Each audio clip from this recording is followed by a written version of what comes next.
今天早上基本上是那个应该都是在做一个小专题。那这题是很简单啦，如果依照昨天各位在上进度，我想应该就2个小时走。然后想趁这个机会哈，我们想我跟各位补充一些，因为昨天我们上到第12章啊，第12章，那后面事实上还有13章、14章。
那由硬腕跟硬度的 high 跟 low 就可以来这个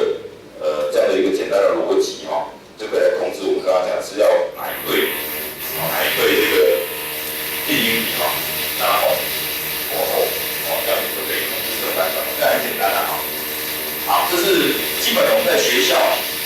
如果上课的话，就是要用这样的方式来上课来教。那实际上我们在运用的时候，也不是这样用了实际用的时候呢，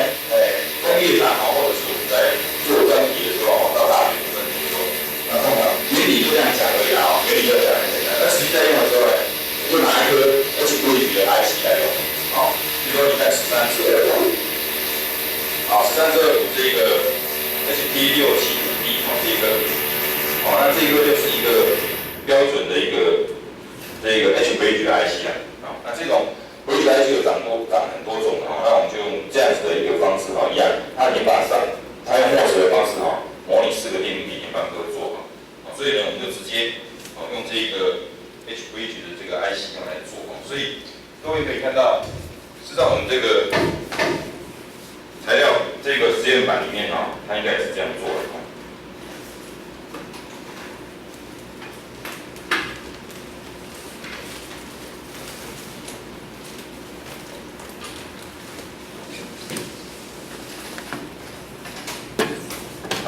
在这个第一区呢，最上面那一颗就是这样做的。好，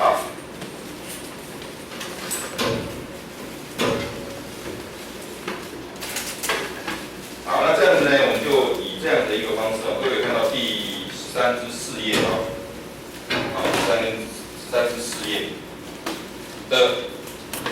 下面这个电路图就这样把它接下来13至3组13至3组各位就可以看到我们用这个一个埋控埋控是左边那个那个用2个 I/O 去控制另外一个音度，然后就由 out 1跟 out 2直接拉到 M1 就是那个马达就是那个马达那其他就这个依照它的方式把线接一接。那我们这个使用者要用的时候应该怎么做？很简单，就直接看下面那个正式表就好。当我们都了解上面的原理之后，最后回到程式端的时候，很简单，就是剩下这个正式表。所以看到下面这个正式表，in1 into out1 out2跟模式，那个in3就不用看了因为它没有in3了in1 into out1 out2那事实上连 out1 out2都不用看了就看到in1跟in2两只脚4个状态，对不对？20284个状态，所以是10、01、11、10。那4个状态刚好控制，你看右边的写的模式10就正转，01就反转。那后面2个11跟00就是一个是大，一个是平时一般我们在使用的时候就是这样使用。那老师可能会问我那刹车跟停止有什么不一样？对不对？11跟00有什么不一样？是让你实际在用的时候，反映出来的情况是一样的那个现象是一样的，但是2个的原理有点不太一样。送11的时候它事实上那个马达是要素的，00是就是轨变，就跟我们在开车一样11是有打灯对不对？00是直接把油门放掉。但是因为有阻力的关系你在实际表现的时候看起来是一样的，没有什么感觉。尤其是如果你是在一个马达是有负载的情况之下，如果没有负载，可能还会有一点点感觉。但是如果马达是有负载的情况之下比如说我们是转动一个轮子，转动一个什么东西，那个有一个负载，那这样子感觉是感觉不出来。尤其是我们坐车子2个轮子在刹车的时候，根本没有感觉当然跟你在开车不一样开车我们的动力很强，还有一个加速度，一个惯性的加速度会往前冲，所以那时候被刹车不会油门放掉可能是会撞上去，对不对？但是这个呢，它通常不会那么强，所以11跟00实际上你在使用的时候感觉是一样的。当然你可以在实际使用的时候自己去写程去试试看哪一个比较适合。这个就是我们一般直流马达在使用这个控制的时候是这样的，这是第一个要控制正反转基本功就是这样子应该老师都有用过了因为大家都机械学应该都有可能比我还清楚因为我只知道这个那其他的我就不是很清楚。好，那接下来因为这个实验呢，各位呢看你要不要做都可以我想这个也没什么好做，因为就是这样子就这样拉正反转然后你刚才程式就是这样写，从另外一个音符去控制 high low 或 low high 或 low high 或 low low 4种状态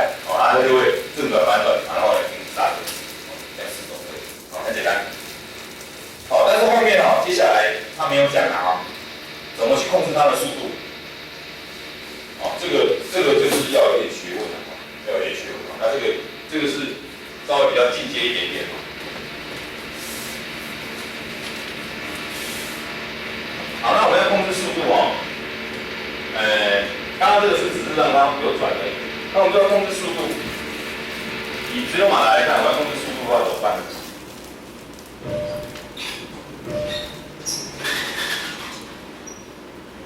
稍微讲一下。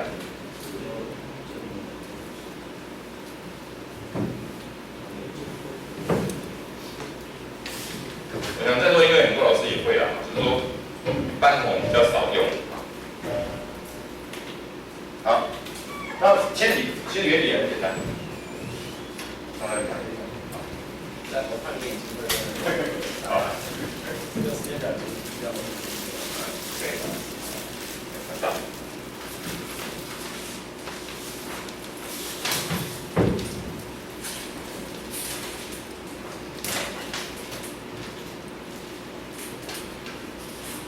那事实上我们在使用包括这个直流马达，还有等一下要控制那个4伏马达控制直流马达或控制4伏马达的时候我们通常用的都是这个所谓的 PWM 讯号来控制。我想很多老师都用过了用 PWM 讯号来控制。那这个 PWM 是一种调变的方式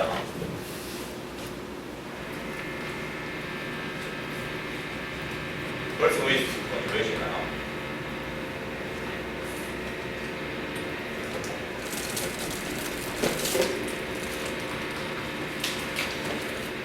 好，简单来讲就是利用脉波的宽度来调变这样子。那这是一个能量的一个概念而已很简单。比如说我们现在要去推，我举个例子好了，我们以前小时候。我小的时候，这个园游会都会有一种亲子活动叫做推一个大球，有没有？推一个大球，我表现小朋友推一个大球。那么去推一个大球的时候，我们这个人的手去扶着那个球，一直推，他就一直走，对不对？各位想象一下一个大球，我们就扶着它一直走。好，那如果说我们推的时候不是这样推，而是推一下手就放开，再推一下手再放开。推的，那这个球是不是就滚得比较慢？好，那你手接触的时间跟它越长，它就滚得越快；手接触的时间越短，它就滚得越慢。也就是说，我们给它的能量越多，它就滚得越快；我们给它能量越少，它就滚得越慢。一直都手都不放，能量一直给它，它就滚得最快。是不是这样子的原理？所以我们刚刚用 H 回去，不管是不是用 H， 我们那个正电跟负电一挂上去，那都没有拿掉的情况下，那个就是能量最多的，它就是转最快。所以我们现在要想办法让它有能量、没能量、有能量、没能量、有能量，这样就好，对不对？所以我们只要送给它的讯号，就用这样调变的方式来给它就好了。有能量、没能量、有能量、没能量、有能量。没能量，这样给它就可以了。OK， 那这样子呢，我们就以一个周期的方式来给，一个周期，假设是一个 T， 那会固定一个 T 的周期，然后呢给它一个小 T， 这个就是一个 T。那这个呢我们叫做这个 duty cycle。给它一个 duty cycle， 就是说这个 duty cycle 我们这个 duty cycle 一般以前台湾好像没有人翻译过，因为以前我们读书的时候好像没有翻译过。后来我看到那个大陆人，因为大陆人他们都会翻译这些名词，他们叫占空比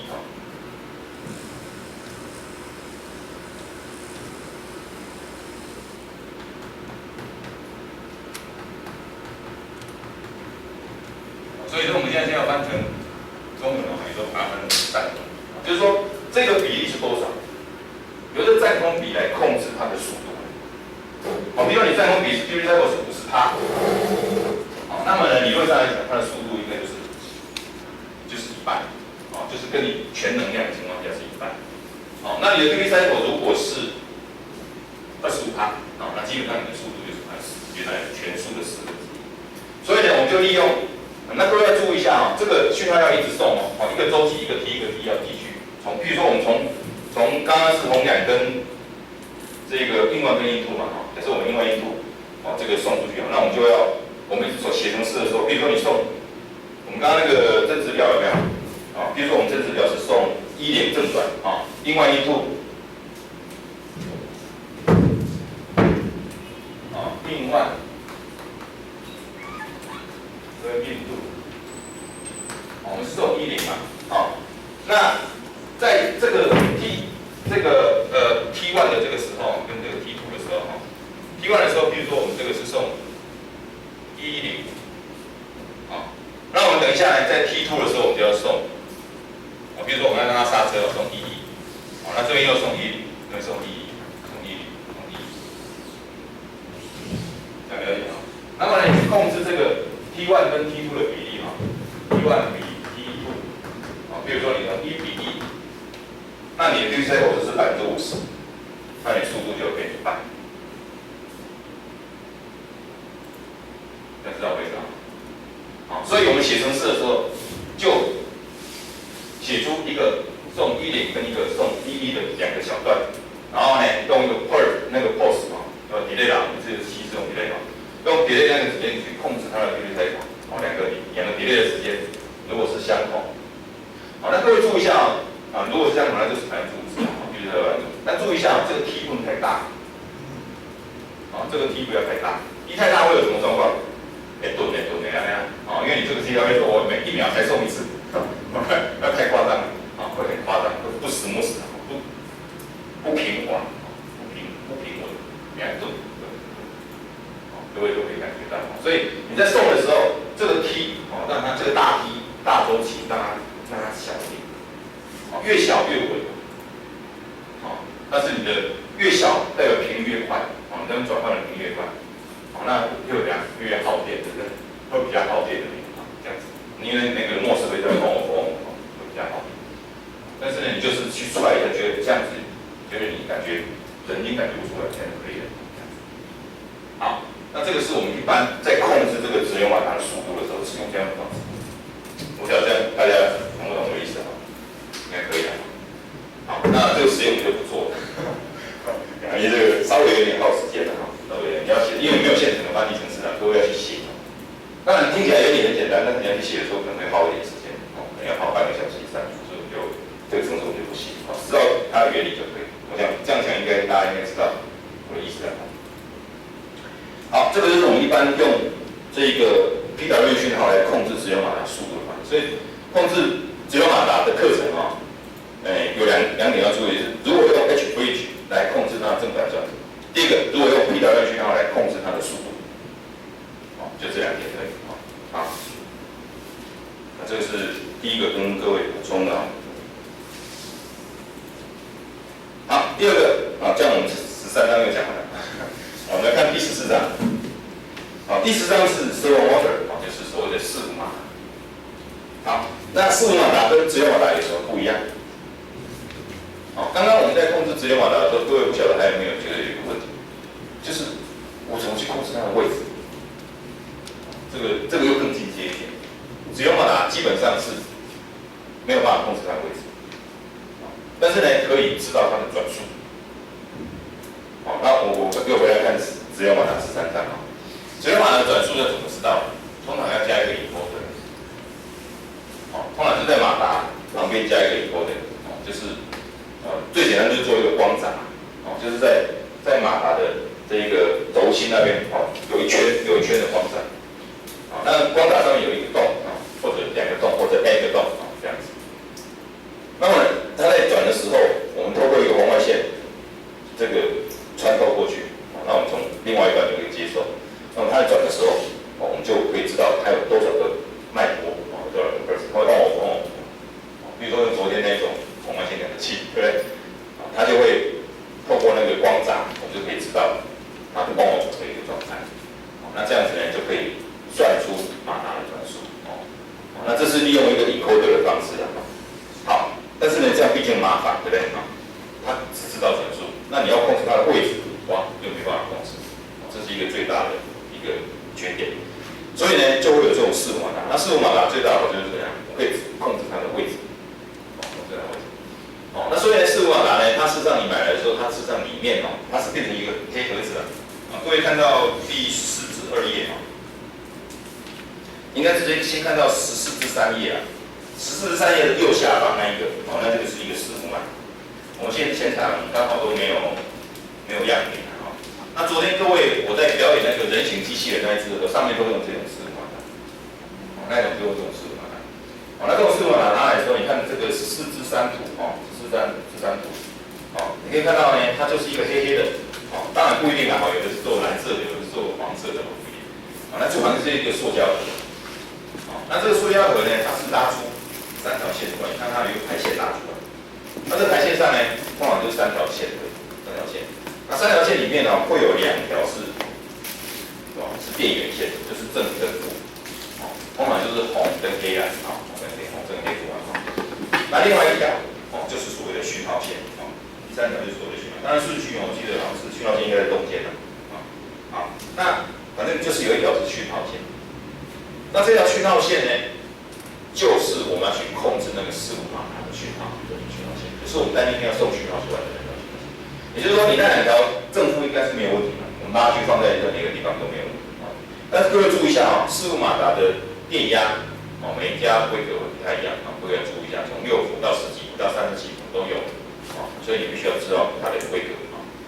好，那回过头来我们看一下那条讯号线的文章，就那条讯号线那我们先看一下这个14之1图就是在14之2页的14之1图。你把那个黑盒子拆开以后，里面事实上很多东西在里面。最基本的会有一个直流马达，会有一个直流马达，所以基本上它还是直流马达。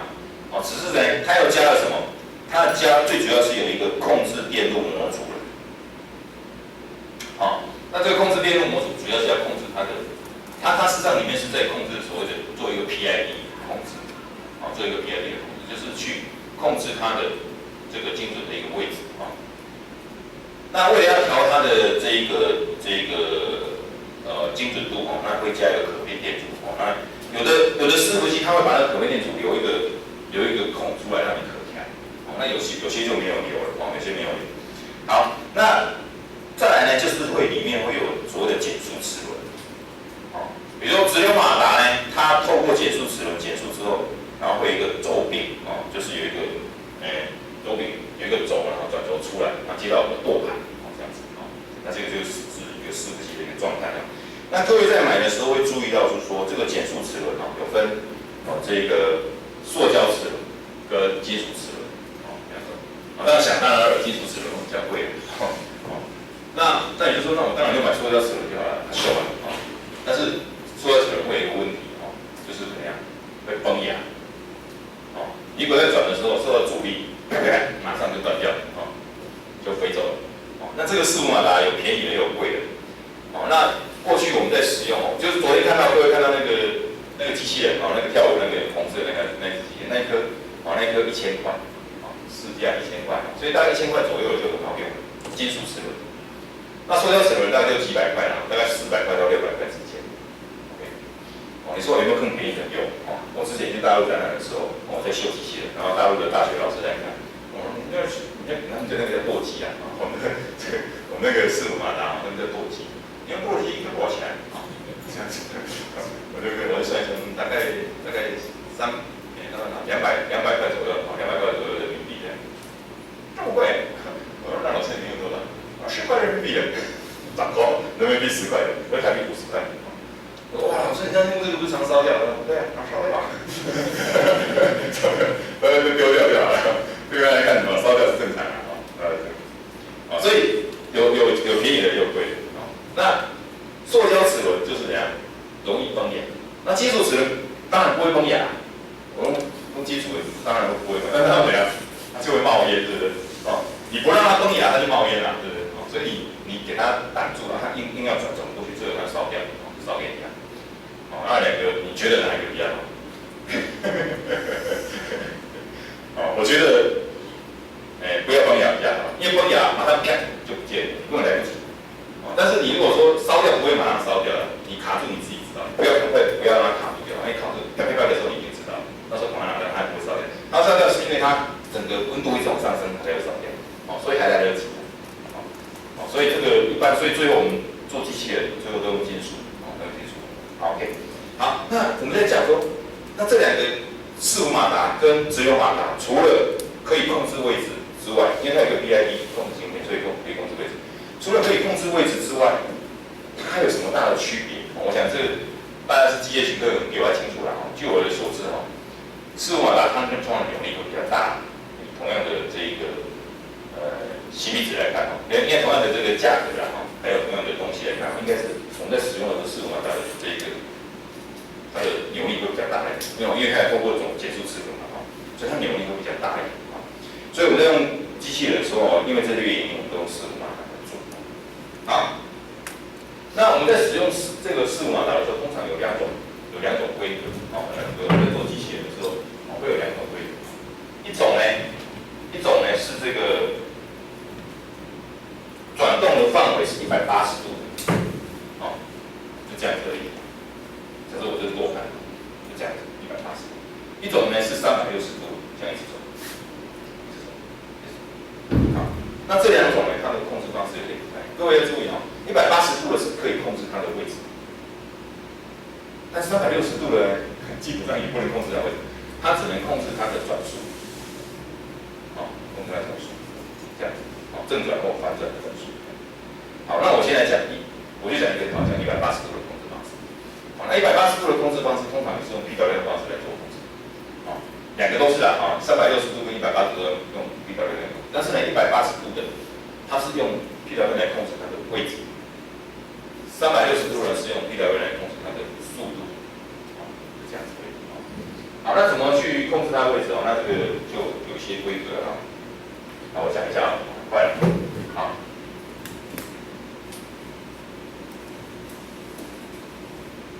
通常这个事物马达不管是360度还是180度呢，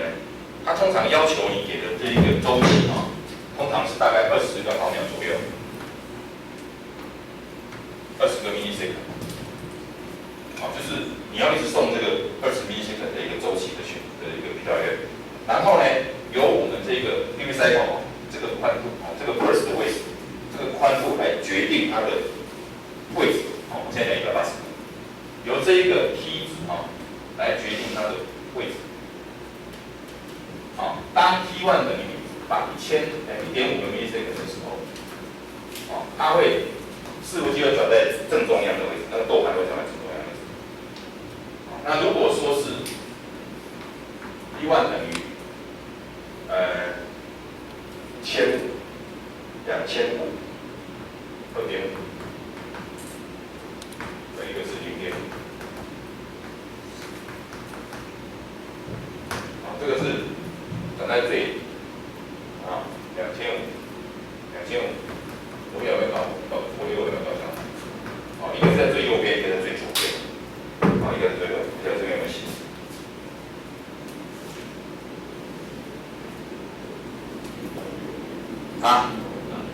大概是右边吧，没错。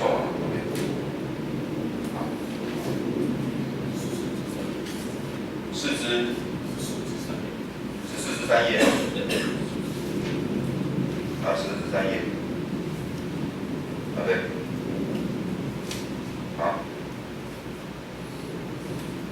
脉冲宽度来讲，它这边写500到2400那通常这个每家的规格有点不太一样，大约就是500到2000，就是500迈到2500迈之间，就大概0.5 millisecond 到2.5 millisecond之间。那这样的范围，我们来决定它的速度。所以你在送这个 PWM 的这个 burst 的时候，就是要想办法送出这样的脉搏出来给它，就对了好，那这个，所以我们一般就是讲，这个大概是在0度的位置假设以一个舵盘这边是0度了，这边是正90度，这边是负90度来看的话，那这边就是负90度，这边正90度，这样的方式来送它的 burst。那如果说我要送，比如说我送2.0，那2.0可能大概就是在这个位置，如果送1.0，可能大概就在这个位置，所以就是用它的比例去算一下，大概在哪个位置这样子。但这个东西它也不是很准1000块的东西还是不是很准而且呢，1000块还不能读回来它的位置，你只能单向送位置给他，还不能读回来位置。你如果要知道它的位置可以读回来，你要3000块以上有那种可以读回来，里面它以后的可以读回来的位置，这样你就可以这个是我们这个视图马达通常在用的方式。这是180度的哦。那如果360度就不是控制它的位置，是控制它的速度。所以如果说是这个是180度的视图马达那如果是360度的，那么 T1 等于0的时候，T1 等于1.5 ms 的时候，它是它的速度等于0，就会停止了。那如果说你的 T1 是这个大于1.5的，那这个是这个，我想一下是逆来顺受，这个大逆不道，所以呢，越大它就是逆转，这个是逆转，这个越大就是逆时钟转，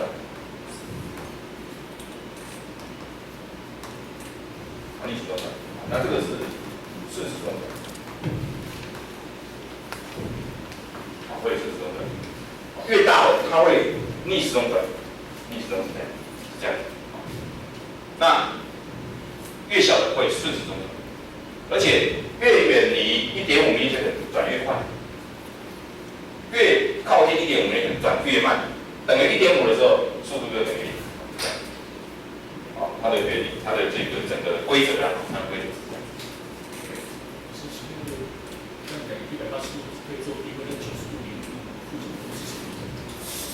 就是舵盘的位置。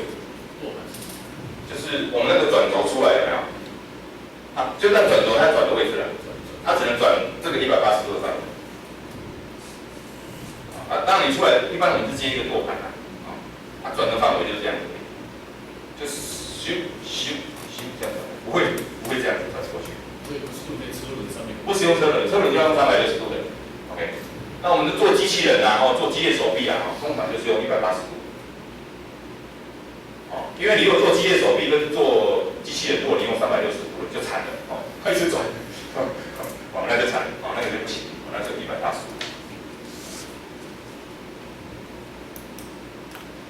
好，这个就是视图马达，这个是第14章还要讲。这个舵盘它上面有画图14/2，有没有？它这边有画，越小，对越小它是在左边，越大在右边。然后那个360度的是大逆不道，就是越大是逆时钟。对，我很谢，上课会忘记，都会背起来。14/6，14/6，对不对？这边讲到360度了吗？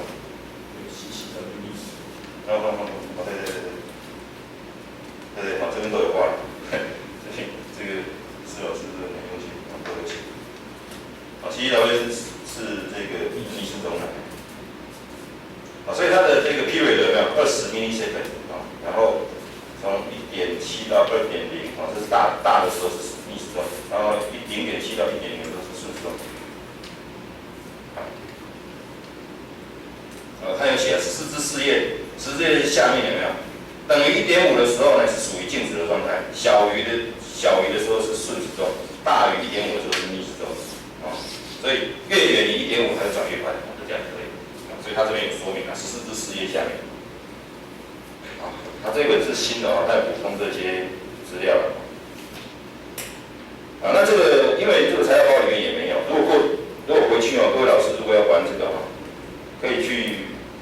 反正就随便买都有了，电子零件行或者上网去买，或者到这些卖机械人公司的都有在卖。那各种规格都有各位买的时候要注意它的扭力的问题注意它扭力的问题。还有就是说，买的时候伺服器买过来的时候，有时候你一上电的时候，察觉它会抖，抖，那伺服器一直抖，就像转盘你接一个东西出来，你就发觉一直抖。那一直抖有很多种原因，不见得它比较不好。有时候你买贵的2000块，它还是会抖。那抖呢，不见得它不好。第一个当然是不好了，第一个原因是因为它不好，真的是不好，所以会抖。另外一个为什么比较贵的还是会抖？因为比较贵的，它可能太精密了，结果不晓得什么原因因为它太精密了，因为它上面有个 PWM 的控制那么在经历，比如说他要控制到像这个位置啊，他本来在这里，他要转到这个位置，结果转到这个位置的时候呢，可能第一次冲过头，冲过头，因为它有一个 PID 的控制嘛，PID 控制它把它拉回来，结果拉回来之后拉过头了，拉过头呢，它又拉回去，又拉过头了，就这边一直在那边颠点，它一直抓不到那个正确的位置，所以这边过来，就是变成那摆来，这就变成一个抖动。那就是因为它算得很精密，那如果说它的解析度没有那么的高，那它一个全部都额外的掉面，就不会抖动，这样子。所以抖动有各种原因，所以你在买的时候要去选一下，选一个你适合的。如果说你的负载很轻，你负载轻，那这抖动就会很明显。如果你负载是比较重的，那可能抖动就不会那么严重，这样子。好，那这个是我们在使用4伏马达的一个状态。好，那我们可以看到这个14支10页了14支10页这边上面就有一个图那这就是我们4伏马达舵盘接出来的。你买的时候那个转轴外面的舵盘有时候是圆色的、圆形的，有时候就这样一根而已。那有时候是十字形的。你买的时候那个材料包里面会附这3种样子的东西给你那个只要把它动上去就可以了，动上去就可以了。好，那这个是舵盘的。这个叫舵盘我们叫舵盘好，那大陆呢，这个4伏机他们叫舵机叫舵机，舵机好，那我们这个也没有实际材料，所以各位了解一下就好。应该有老师有接触过了。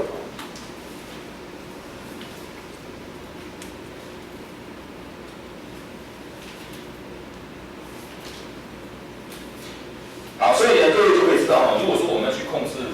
1个或2个舵机就这种4伏马达，那应该很简单，就这样子控制就可以了。1个，然后1个当然没有点，2个也可以就可能它会有一点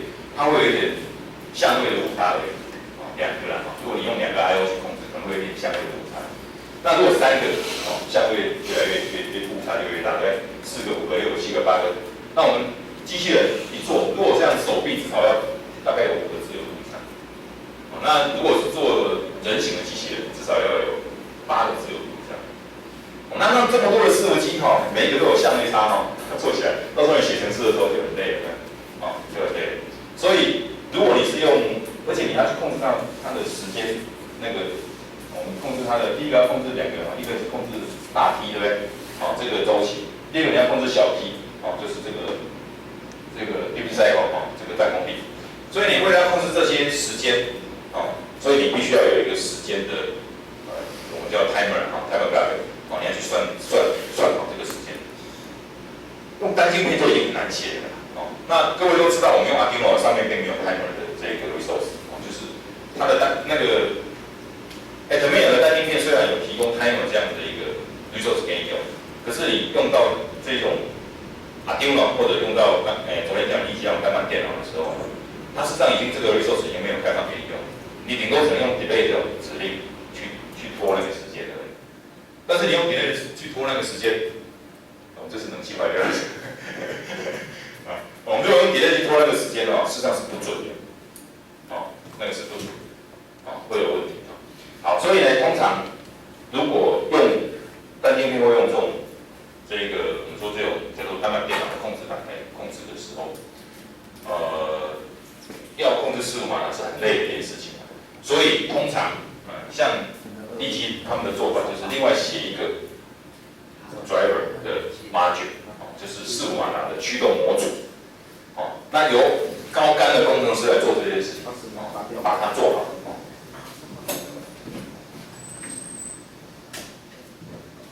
那这种高干的工程师，他就很厉害他可以把这个相位差写到你没有感觉。其实你用示波去看还是有，可是呢，它已经误差已经非常非常的小。所以呢，你就是用一个单板电脑那立基的单板电脑比如说 Basic Commander Basic Commander BC Basic Commander那 Basic Commander 来透过我们昨天讲的 Command Bus 透过 Command Bus 然后呢接到这个叫做 Servo 的这这个 driver 啊 ，servo runner 啊，这样的伺服器的驱动模组，然后去推这个顺马达。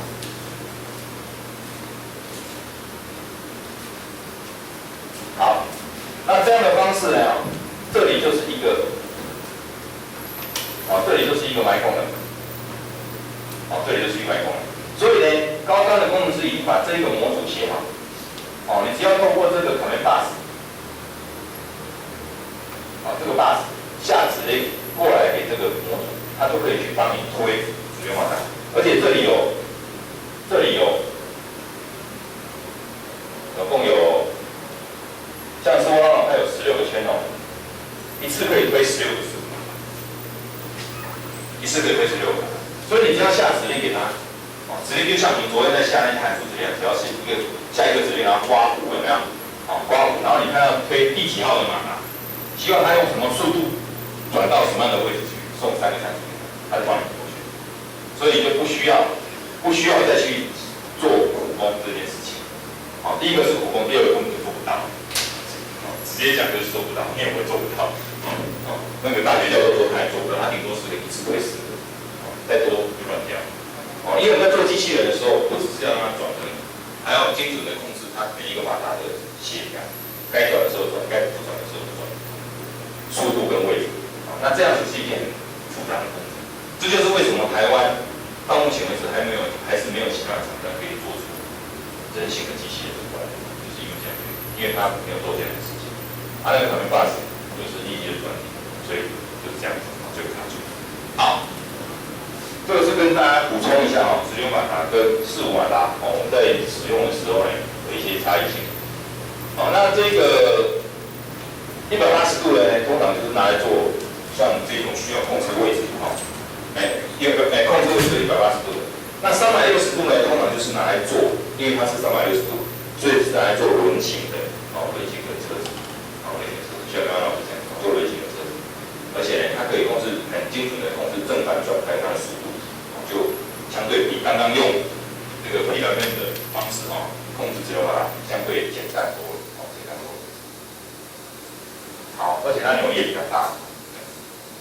这个是我们这个在控制这个马达跟直流马达。另外还有一种马达就是步进马达。那步进马达我就比较没有在用它那我不晓得各位老师有没有步进马达。那步进马达通常它使用的时机是比较精准的那种应用，但是它需要扭力不需要很大的那种应用比如说各位熟悉的列表机，对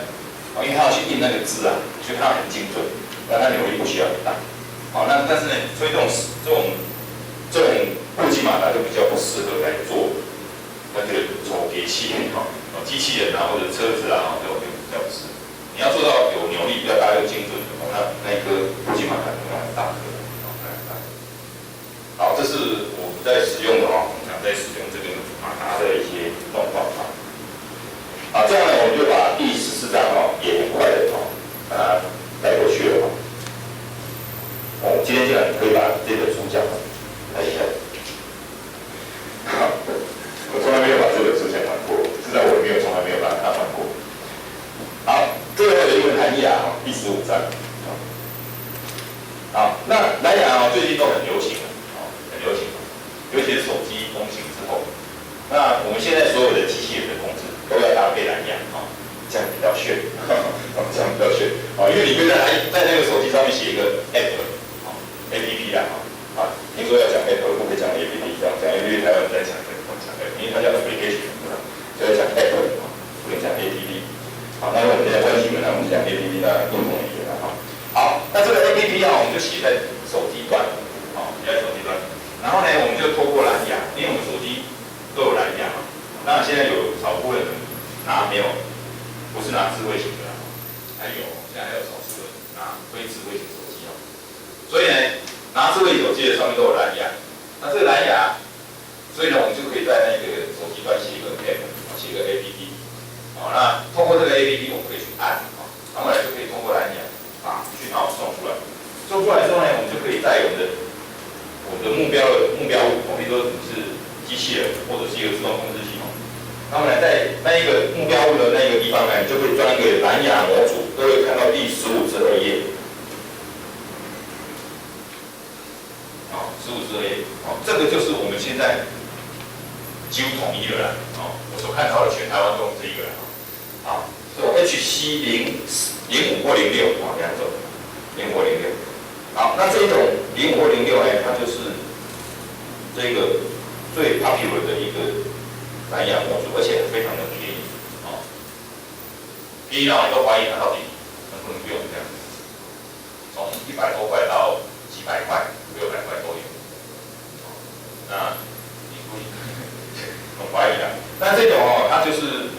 如果对我们教学来看呢，我觉得已经够用，因为你只是要做控制的，并没有需要很精准的传输资料、对传资料。哦，就像我刚刚讲，如果说你只用手机，然后传一个控制讯号、控制码，啊，应该说传一个控制码就好，传一些控制码出来给我们的目标物，或者从目标物传一些简单的资料传回来手机。如果只是做这样的目的，哦，你可以容忍它在这个几百笔或几千笔的资料传输当中 loss 掉10笔或几笔，你可以容忍这样子的误差，那可以用这个。如果你是工业用的，当然就不要用这个。因为工业如果说你 loss 掉1笔不得了，这样子。但是我教育用的这样 OK 嘛？有 loss 掉没有关系。那事实上我们在使用这个过程当中，像如果只是单纯的控制机器人，当然都没有问题，因为那个不需要求时间很快或很精准，或者很大量的资料，那是 OK。那我们曾经把它拿来做其他的这个传输资料很大笔的资料，发觉还是会漏失掉。那这个时候怎么办呢？只能用，如果真的要用这个的话，你只能用软体去插的这个，那就是看工程师的功力。但这样风险太大，我就不建议用这个。如果说你要用大笔传输资料，还是要买好一点。好，那这种的方式呢就很简单它只是在手机端写一个 app， 写一个 APP， 然后呢那个 APP 呢就传一个码，丢一个码出来，透过蓝牙丢一个码出来。那我们把这个 HC05或06呢，就像15至4页一样各位看15至4页把它挂到我们的这个 Arduino 上或者是立体的单板电脑上。那么呢挂上去之后，这个怎么挂上去的？通常它这个就是用 UR 界面UR 透过 UR 界面。那 UR 界面大家都知道，就是2根线而已，就是 T 叉跟 R 叉T 叉就是传输，R 叉就是接收因为 T 叉它的界面就是 UR 界面来做对传做对传。那这个现成的这个所谓的这个 protocol 都已经写好了啦翻译程式坊间也都很多，各位看到这本书上面都有翻译程式你只要按图施工就一定怎样保证成功就一定成功。各位看到15至11页15至11页这边就有那通常在设这个UR界面的时候，你一定要设它的包位设它的包位你看那个包位第15至11页的程式码26练习26，各位看到第9行有没有 BT Serial 点 begin 1538400这就是它的包位那我以前没有设过这么快因为我们在如果做只是单纯的控制就没有什么，就是等在9600第9200这样就够了好，包位要设定，然后呢，接下来就是你看到这个第14行第14行有所谓的 write或 read 这种指令就可以去做 T 叉 R 叉的传输。好，这个就是我们蓝牙的控制的方式那这应用很多啦各位老师如果回去之后如果有兴趣的可以玩这个很好玩，这个很容易引起学生的兴趣而且他可以光明正大的拿手机在教室里面玩这样，不会被没收，不会被没收他可以跟爸爸妈妈说我们上课有玩手机这个就是做表白好，那这个我就早上偷偷的利用1个小时偷偷的把这个第14跟第15章跟各位用讲的把它讲那接下来就是第16章，就是包括在我们所谓的专题里面那说真的我也不晓得他们交代给我这个任务为什么还要多一个专题我就上课就要怎么多一个专题，我也不晓得那既然专题我们就买一些东西来给大家做专题。好，那这个专题里面我就有含这个超音波模组，好，这刚好是它的第16章嘛，这个没有套好了，我也不晓得它这一章，因为这本书我也是上课之前才拿到的，写一个证，台科大图书证给我的，那我以前我也没有这一本，那我拿到，我要把它翻一翻，发觉真巧它16章刚好超音波，所以我们等一下就把超音波拿来用，就把超音波拿来用。好，那现在是10点05分左右，我们就一样休息，因为有点热了，我们把它休息一下休息一下，我们一样回来把材料放下去，然后我们就把所谓的专题的部分把它做完那